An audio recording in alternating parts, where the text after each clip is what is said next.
Raidījums tapis Latvijas Universitātes Sociālo zinātņu fakultātē.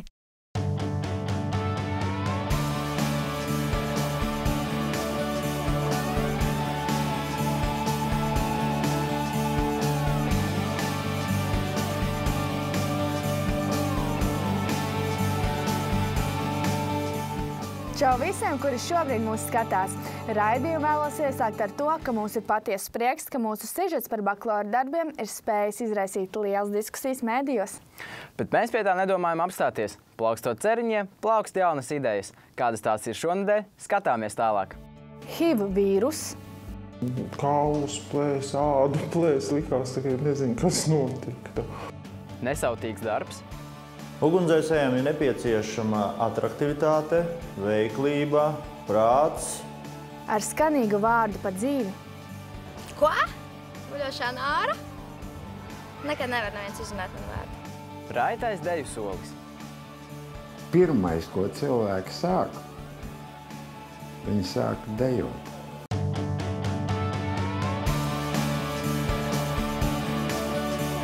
Vēl joprojām pastāv temati, par kuriem sabiedrība publiskajā telpā izvairās diskutēt. Kā viena no tām ir saslimšana ar HIV vīrusu. Kā statistikas dati liecina, tā ir diezgan izplatīta problēma Latvijā. Ja citi par to nerunā, mēs par to parunāsim. HIV ir cilvēka imundeficīta vīrus, kas pakāpeniski sagrauj cilvēka imūnsistēmu. Pēdējos gados Latvijā saslimstību skaits ar HIV vīrusu aug. Pēc statistikas datiem Latvijā līdz 2015. gada janvārim ir reģistrēti 6214 HIV slimnieki. Ja salīdzina ar iedzīvotāju skaitu Rīgā, tad katrs 112.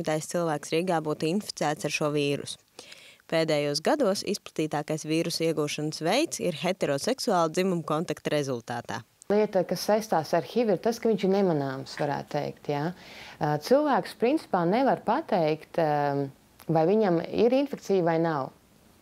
Viņš jutās tikpat labi, viņš izskatās tikpat labi, tur nav nekādas norādes vai simptomi, kas tagad, klausies, man kaut kas īsti nav tā kā nākas. Jā. Ir līdzīgi citam slimībam simptomi, varētu būt temperatūra, varētu būt palielināta limfmēsli, varētu būt arī caurējs un tā tālāk, jā, bet tas ir parādās un paliek nediagnosticēta, tāpēc, ka šīs slimības pieder pie citam arī. Visbiežāk HIV konstatē citu saslimšanu gadījumos. Kā jūs inficējāties? Kā jūs uzzinājāt, kad jūs esat inficējusies? Es no sākuma nemaz nejūtu, ka es inficējusies esmu. Nekāda simptoma nav. Un es vienreiz ļoti neslimoju principā un ļoti saslimu šausmīgi. Sākās temperatūra, izsitumi. Kaulus plēs, ādu plēs, likās, ka nezinu, kas notika. No sākuma vispār neko nesaprotu. Un pēc tam, kad tu sāci saprast, tad bija depresija. Raudāt un pati nezinu, kas tālāk notiksies. HIV vīrus vēsturiski tiek saistīts ar daudziem stereotipiem. Viens no tiem ir, ka tam ir letālas sekas. Pateicoties medicīnas attīstībai, ar šo vīrusu ir iespējams dzīvot pilnvērtīgu dzīvi līdz sirmam vecumam. Nicināšana notiek ar medikamentiem. Jā, un šī terapija ir pieejama Latvijā, viņa ir visdažādākā, jā, un tā kā mēs protam to darīt. Un, ja saulēcīgi uzsākam ārstēšana vienīgais turpinās ne tā, ka kaut kādu kursu ciklu, jā, tas ir visu mūžu garumā. Varbūt man tā ir, bet es nejūtu ne vājumu, neko. Es pilnīgi eksistē cilvēks. Diemžēl cilvēki aizdomās vēlina, kad jau tas notiek tā nelēma. Ja? Tad sākās literatūra meklēšana, ja? Daudz jautājumu, ārstu apmeklēšana. Bet, kā mēs zinām, profilaktiskas pasākumus vienmēr noderīgāks nekā jau notikums kaut kāds. Ja? Rīgā ir vairākas nevalstiskās organizācijas, kas nodarbojas ar sabiedrības informēšanu par HIV, kā arī sniedz atbalstu slimniekiem visdažādākajos veidos. Viena no tām ir atbalsta centrs Dialogs. Viņu eksistences pamatā ir projekts par kaitējumu mazināšanas programmas realizēšanu. Tās ietvaros ir nodrošināts šķlieču apmaiņas punkts, bezmaksas HIV testi un speciālistu konsultācijas. HIV tēma bieži tiek sasaistīta ar sabiedrības zemākajiem slāņiem. Es kādam pateikšu, mani pat taisno uzreiz asociēs ar vai nu kaut kādu narkomānu, vai nu prostitūtu, vai nu kaut kāds, nezinu, bēdziks, vēl kaut kāds, nu tāda ļoti tādām negatīvām asociācijām. Bet jā, varbūt tādi momenti, kad, aicināt nāc uz palīdz kaut ko HIV-aids sakarā, nav tas pats, kas nāc un aicina izglābt sunīšus, jā, vai slimiem bērniņiem kaut ko. HIV, lai cik varbūt tā ironiski tas izklausītos, bet HIV tēma nav tā seksīgākā, jā. Un līdz ar to tas finansējums bieži vien mums tā kā iet secen, vai mums ir citreiz ļoti, ļoti jāpiepūlās, lai mēs dabūtu kaut kādu finansējumu savām aktivitātēm. Es gribu atgādināt varbūt jauniešiem, kas skatās šo raidījumu, ja? Paklausīties draugus, arī varbūt viņam izstāstīt plašumā, ja? Tā kā tu dzirdēji, vai tad palasīties, domāju, pilna informācija arī internets, ja tu par to padomāt, ja? Man bija viens pāris, viņi atskrēja, puisu un meiteni, un viņiem vajag testu. Testu. Un nav, mums medmās 4 stundas strādā. Viņi nevar uztaisīt. Un es saku, nav mums medmās, un ko tagad? Es saku, ņemiet prezervatīvus. Un viņi tik laimīgi paņem prezervatīvus un aiziet. Un tā ir tā atbildība. Ja es saprotu, viņi atskrēja, kamdēļ, ja? Plāni uz vakaru. Testu viņi nevar uztaisīt, viņi paņem prezervatīvus. Un tā ir tā atbildība. Vienam par otru un katram pašam par sevi. Speciālisti atzīst, ka jaunieši ir lielākā riska grupa HIV. Tāpēc mēs, kā jaunatnes pārstāvji, aicinām ikvienu parūpēties par sevi un aiziet pārbaudīties.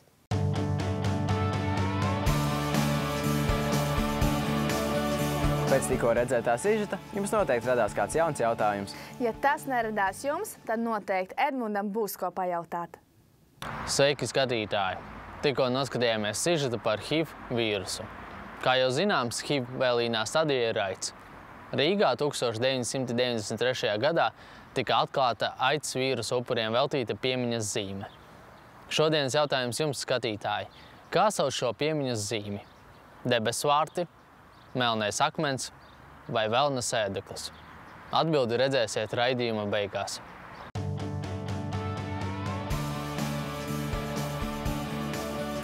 Bērnībā es vēlējos kļūt par ugunsdzēsēju. Kā tik tas nebija tādēļ, lai pievērstu daļā dzimumu pārstāvju uzmanību? Varbūt savā ziņā tev ir taisnība, bet tomēr ugunsdzēsēja galvenais mērķis ir glābt dzīvības. Šogad Latvijas valsts ugunsdzēsības un glābšanas dienestam aprit 150. gads kopš tā darbības sākuma. Ugunsdzēsējs – viena no bīstamākajām un atbildīgākajām profesijām. Lai uzzinātu par šī darba specifiku, apmeklējām vairākus Rīgas depo, kuros šīs jomas pārstāvji piekrīt dalīties savā pieredzē. Ugunsdzēsējiem ir nepieciešama atraktivitāte, veiklība, prāts un izveicība un spēja strādāt komandā. Drīzāk mēs esam kā komanda, jo, teiksim, ja mums kādreiz arī sanāk sastrīdēties, mēs tomēr esam 17 cilvēki šeit, diennaktī, ja? Sanāk, ka, protams, sastrīdās savā starpā, bet, tur jau, kā saka, notikuma vietā jau tāpat jāpaliek atkal draugiem un jāstrādā tālāk. Lai kļūtu par ugunsdzēsēju, strādāt gribētājiem ir jābūt pilngadīgam un ar pabeigtu vidējo izglītību, kā arī viņš nedrīkst būt iepriekš tiesāts. Par ugunsdzēsēju darba dienu stāsta Rimants Meļņiks. 8 no rīta maiņa sākās, mācības ir pa dienu, ir teorijas mācības, ir praktiskās mācības, protams, ja nav izsaukumi. Nākās strādāt kaujas starpā speciālajā apģērbā, kas sver, tomēr arī savus svars viņam ir un jābūt balonam virsū vēl. Mums bija iespēja vērot pirmās palīdzības nodarbības. Tad iekāpat pa logu, tantuks guļ.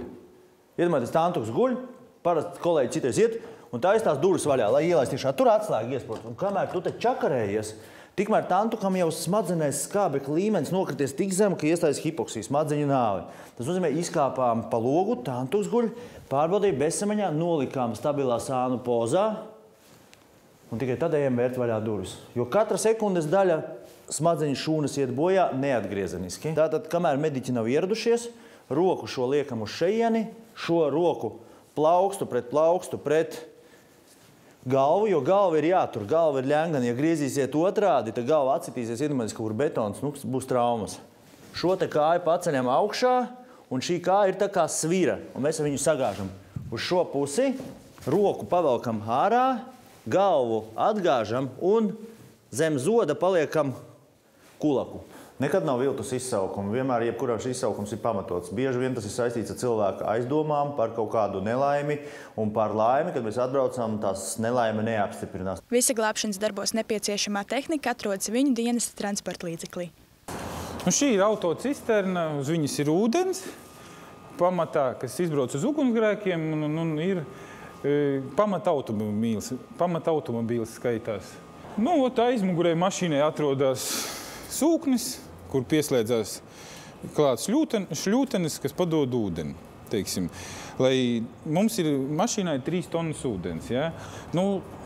Rēķinot tā, tas ir kādām 4-5 minūtēm darbs. Ja? Un šīs ir šļūtenes saucās. Viņas ir domātas jau vairāk kā piegādāt uz mašīnu ūdeni, ja? No tā pašas tās akas. Ja? Lūk, šāda ir maska,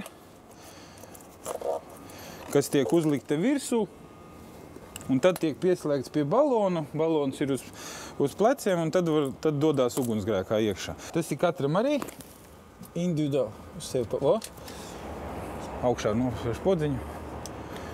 Ar to iet iekšā, lai redzētu, kas tur notiek, jo sākumā jau ir gaišs, pēc tam paliek tumšs. Fiziskā sagatavotība ir ļoti svarīga. Māris un Juris piekrita mūs iepazīstināt ar to, ko viņi ikdienā dara. Pēc iesildīšanās ir dažādi veidi, kā attīstīt dažādas muskuļu grupas. Attiecīgi ir hanteles, ir stieņi, ir pievilkšanās stienis. Arī, teiksim, kardiotrenažieriem izmantojam boksa maisu un to pašu velotrenažieri. Saņemot izsaukumu pa dienu, no depoja ir jāizbrauc minūtes laikā. Ja izsaukums saņems naktī, tad gatavībā jābūt pēc pusotras minūtes.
Nenoliedzam, ka mēs ar lielu nepacietību gaidām ikvienas svētkus. Savu vārdienu ir sagaidījuši netradicionālo vārdu īpašnieki. Viņi to atzīmē 22. maijā. Vai vārds kaut kā spēja ietekmēt dzīvi? Skatāmies tālāk. Šodien, 22. maijā, vārda dienas svin tie, kuru vārds nav ierakstīts kalendārā. Mans vārds Džuliana ir viens no tiem, un Latvijā ar šādu vārdu ir tikai 4 meitenes. Tomēr katram šādam unikālam vārdam ir savs stāsts.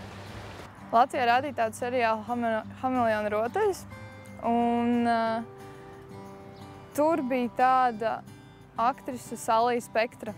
Un tieši no tās aktrises tēla iedvesmojās mana mamma. Un bija arī otrs variants, kaut kāds parastāks vārds, kaut kāda Kristīna, un tad viņi domāja, tad ielika Salija. До месяца у меня совершенно не было имени. Родители думали, как меня назвать. Какое-то обычное имя не устраивало, хотели что-то такое интересное. Однажды, в час ночи или в 12, уже точно не помню, приходит к нам мой дядя Санду, стучится в дверь и говорит: «Рино, я придумал имя». Mans vecāks iespēdoja, es nezinu, kas jau mani gribēja saukt par Sintiju, un nosauca par Guļnāru, jo viņiem, laikam, patika jokoties. Pēc pilsonības un migrācijas lietu pārvaldes datiem populārākie vārdi, ko dod jaundzimušiem, ir Roberts un Sofija. Tomēr nereti vecāki izvēlās arī neparastus vārdus. Kādus šogad es esmu šeit reģistrējusi, teiksim, puisīšiem zēnu vārdi. Rasels, Aderlans, Kastanis. Un meitenītēm savukārt ir vecāki vairāk tādi radošāki bijuši šogad un izvēlējušies kā vārdiņu Elisa, Sofiko, Lalī, Naomi, Efija. Arī Māra Upmane Holšteine un viņas vīrs bija radoši, un meitai izvēlējās netradicionālu vārdu. Meitiņu sauc Ronja, un bija skaidrs, ka mums tur Funcija jau dzīvojas viens ar raksturiņu. Un tad likās, ka tam burtam R tur ir jābūt noteikti. Un tad mēs atradām skaidrojumu, ka no senebreju valodas vārds Ronija nozīmē Dieva priekpilnā dziesma. Un tas bija tā kā punkts Z. Ir izlēmts, šis vārds mums piestāv, un šis vārds ir atbilstoši diviem mūziķiem meita, kā gan vēl precīzāk to nosaukt, ja ne par skaistāko mūsu radīto dziesmu. Bieži vien, izvēloties neierastus vārdus, vecāki nepadomā, ka priekš citiem šāds vārds būs sarežģīts, un bērni var saskarties ar dažādiem pārpratumiem. Tas, ka cilvēki nezina, kā uzrakstīt manu vārdu, tā ir vislielākā problēma dažreiz ielūgumos vai diplomos ir sali ar vienu L vai vēl kaut kādas īpašas iezīmes, bet tas nav tik traki. Ar to var sadzīvot. Ko? Guļošā nāra? Nekad nevar neviens izrunāt manu vārdu. Vecvecāki it kā turās pie tā Ронija, mazliet tā kā. Vismaz мīļvārdiņā ir Ронīte, kur tas и parādās. Многие не с первого раза произносят мое имя правильно. То есть было Ирино и еще как-то, очень много разных вариаций.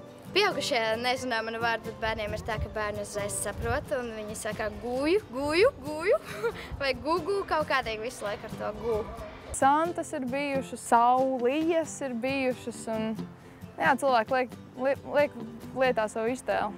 Tomēr neskatoties uz to, reto vārdu īpašnieki ir apmierināti un lepojas ar savu vecāku izvēli.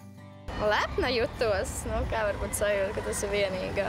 Ka tu neesi 1999. Anna vai 80.001. Jānis. Sākot savas universitātes gaitas, pasniedzēji daudz labāk atceras manu vārdu. Un dažreiz tas mīnus, dažreiz plus, bet tas ir tāds pozitīvs plus, kad iepazīstoties cilvēku atceras arī tieši to salīnu. Когда отправлял CV на работу, они смотрели на мое необычное имя и сразу же пытались со мной связаться, потому что они хотели увидеть этого человека. Да? Jāatzīst, mums diviem māksliniekiem patīk doma, ka mums ir meita ar tādu vārdu, ka tad, kad mums auklīte pasaka, ka viņa auklē Roņu, tad uzreiz pirmais jautājums ir paga Roņu vai no viņas draugiem Roņu, vai tā gadījumā nav Mārciņa Āņa meita, kā atpazīst. Bet man liekas jauki, tas ir foršs vārds personībai. Un es saku, man jūtās, ka tur tāds cilvēks, kas zinās, ko grib arī aug.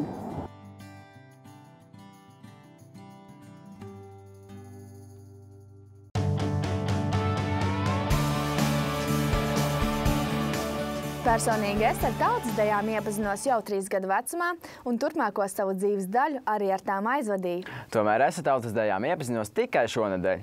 Ko labu tu tur sastrādāji? Skatāmies tālāk. Tautas dejas ir viena no lielākajām kultūras vērtībām Latvijā. Šis stils ir radies 19. gadsimta beigās, un šobrīd ar to nodarbojas tūkstošiem cilvēki no visiem valsts reģioniem. Pirmais, ko cilvēki sāk, viņi sāk dejot. Dziedāt tikai pēc tam, gleznot arī tikai pēc tam. Par to vēsturi liecina. Uldis stāsta, ka deja ir viena no cilvēka dzīves un kultūras sastāvdaļām. Deju no dzīves nevar nodalīt. Bieži uzdod tādu jautājumu, ko es uzskatu par savu galveno uzdevumu attiecībā pret dejotājiem. Es to varu pateikt vienā teikumā. Piespiest viņus pēc iespējas labi izdarīt to, ko viņi paši ļoti grib. Ja viņi negribētu, tad viņi nenāktu. Ja?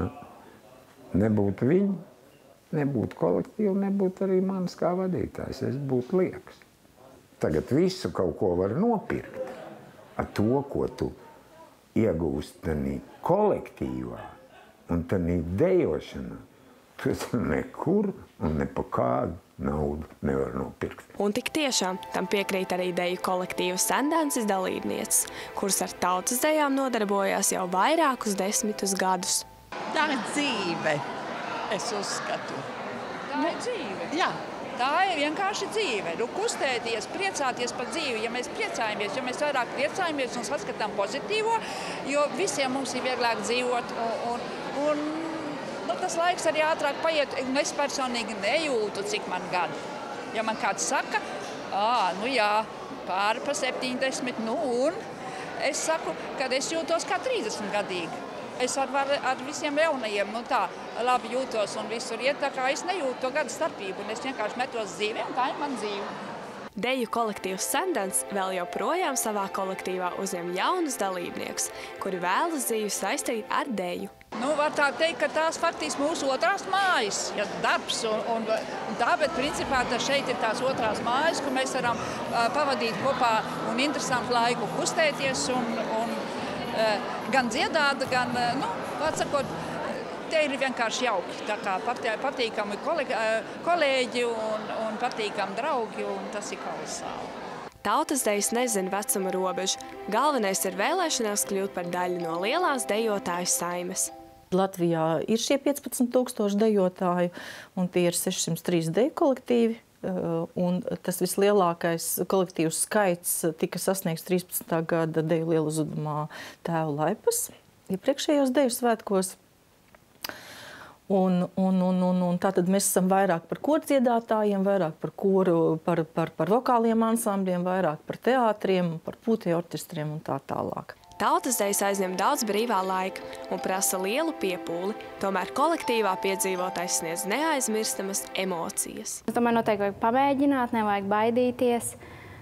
Jā, nav tā, ka obligāti tur vajag kaut kādu pieredzi. Protams, tur, ja tu nekad neesi dejojis, tad tā varētu būt grūtāk, bet, manuprāt, vajag obligāti pamēģināt. Labam dejotājam pirmkārt ir jābūt muzikālam cilvēkam. Noteikti, ka koordinācijā tas būtu tas galvenais. Tās prasmes, ko mēs apgūstam vēl bez tā, ka mēs iemācāmies deju, atbildības sajūta un tā tālāk, tā noder arī mūsu darbā. Pirmkārt, jāgrib, jā? Un jāmīl deja. Jā, jāgrib. Un jāiet un ar atbildības sajūtu vienkārši jāpiedalās katru reizi. Tu nevar tā, tagad neiet un viss, jo faktiski tev partneris un tev vispārējie, ja tu nenāc uz dejošanu, tad mēs vienkārši graujam kolektīvu, tur to laiku atņemam, niekojam, izniekojam. Bet principā ar mīlestību, kad tu eju visur un ar to gribēšanu, tad jau viss notiek. Dejas spēks ir neizmērojams. Vienā solī puks tūkstošiem sirdis. Ja būs skola, kurā būs deju kolektīvi, ja būs deju pedagogi, kas pratīs ieinteresēt, kas pratīs aizraut, kas pratīs deju parādīt, nevis kā kaut ko sastinguši vai kaut ko tādu senu, bet pratīs ienest to šodienu. Tad es domāju, ka deju svētki ir un būs. Viss tas, kas ir saistīts ar dziesmu svētkiem, ja? Ir ārkārtīgi svarīgs latviešu tautai. Tas tā ļoti tā varonīgi un briesmīgi nozīmīgi skan, bet mana svētākā pārliecība ir tāda, ja mums nebūtu dziesmu svētki Baltijā, tad Baltija tādā veidā pie neatkarības 90. gados nebūtu nonākusi.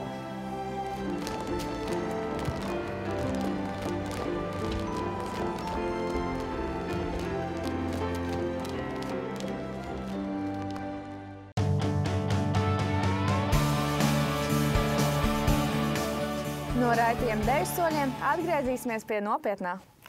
Edmunds ar savu atbildi jau klāvē pie durvīm. Sveiki, skatītāji! Uz manis uzdoto jautājumu. Kā sauc aids vīrusa upuriem veltīto piemiņas zīmi? Atbilžu varianti bija šādi. Debesu vārti, melnais akmens vai Velna sēdeklis. Atbildi ir Velna sēdeklis, kas atrodas Marijas un Satakas ielas stūrī, Rīgā. Uz tikšanos nākamnedēļ.